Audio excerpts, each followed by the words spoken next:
അപ്പൊ കഴിഞ്ഞ നമ്മുടെ ഇന്നത്തെ പരിപാടി എന്ന് പറഞ്ഞാലേ നമ്മ ഇന്നലെ തുരുത്ത് സെറ്റ് ചെയ്തിട്ടുണ്ടായിരുന്നു. അപ്പൊ ഇന്ന് നമ്മൾ ചെയ്യാൻ പോണെന്ന് വെച്ചാൽ അതിനൊരു വാതിൽ സെറ്റ് ചെയ്യാൻ പോണേണ്ടാ. അപ്പൊ വാതിൽ സെറ്റ് ചെയ്യാൻ വേണ്ടി നമുക്കൊരു മുള വേണം. അപ്പൊ മുള നമ്മ ബേസലിൽ വീട്ടിൽ വെട്ടണം. അപ്പൊ അതൊക്കെയാണ് നമ്മുടെ ഇന്നത്തെ പരിപാടി. അപ്പൊ നമുക്ക് മുള വെട്ടാൻ പോവാം. അപ്പൊ അതെ നമ്മ ബേസലിലുണ്ട് ബാക്കിലോട്ടുണ്ട്. ഇപ്പൊ ഈ കാണേരിക്കട്ടെ നിങ്ങൾ കാണുന്ന മുള, അതിൽ നമുക്ക് വേണ്ടത് ഇത്തിരി തടിയുള്ള മുളയാണ്. ഞാൻ കാണിച്ചു തരാം. ഈ മുള കുഴപ്പമില്ലല്ലോ, കട്ടിയുള്ള ഇതാണ്ട് വെട്ടണ മോളിൽ കുറച്ച് ശോഭമാണ്.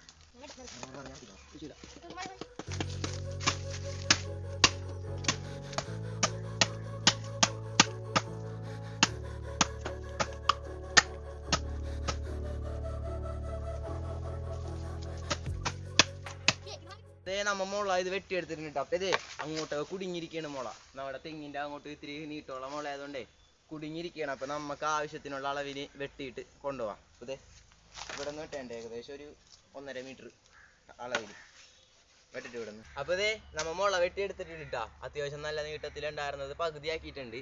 അപ്പൊ ഇനി നമ്മ ചെയ്യാൻ പോണ അടുത്ത പരിപാടി എന്ന് പറഞ്ഞാലേ മുള 2 രീതിക്ക് പൊളിക്കണം. എന്നിട്ട് ഇങ്ങനെ വെച്ചിട്ട് 2ആയിട്ട് പൊളിക്കണം കേട്ടോ. അപ്പൊ അതാണ് ചെയ്തുകൊണ്ടിരിക്കണം.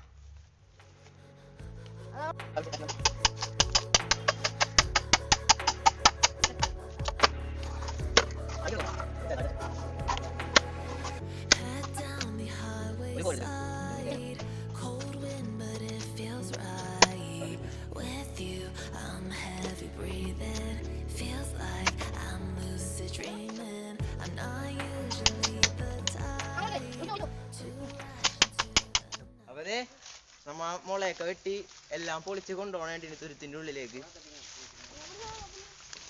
അത്യാവശ്യം കട്ട് ചെയ്തിട്ട് ഒരു 4 മുള വെട്ടിയല്ലേ നമ്മ 2 മുള എന്തോ വെട്ടിയിട്ടുണ്ട്. അത് പൊളിക്കുകയും ചെയ്തേ കൊണ്ടുപോകണേണ്ട. അതെ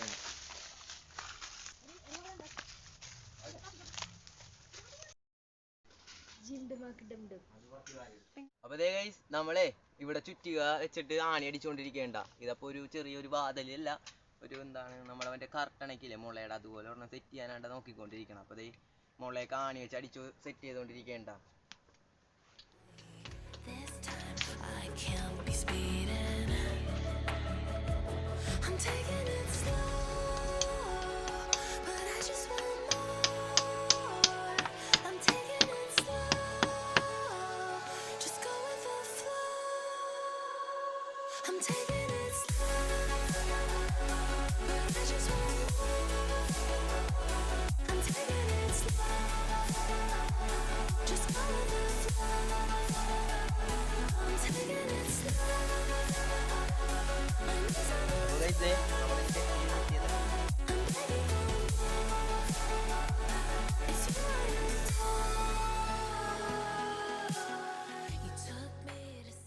അപ്പൊ നമ്മുടെ പരിപാടി കഴിഞ്ഞിട്ടത് ഇപ്പൊ നമ്മ ഇത് കിടിലനായിട്ട് ഒരു മുളയുടെ കർട്ടൻ പോലെ ഉണ്ടാക്കിയിട്ടുണ്ട്. ഇത്ര തന്നെയുള്ളൂ നമ്മുടെ വീഡിയോ. ഒരു ചെറിയ വീഡിയോ വരുന്നു. അപ്പൊ വീഡിയോ ഇഷ്ടപ്പെട്ട എല്ലാവരും ലൈക്ക് ചെയ്യുക, ഷെയർ ചെയ്യുക, സബ്സ്ക്രൈബ് ചെയ്യുക, കൂടെ തരികത്തുള്ള ബെല്ലൈക്കൺ ക്ലിക്ക് ചെയ്യുക.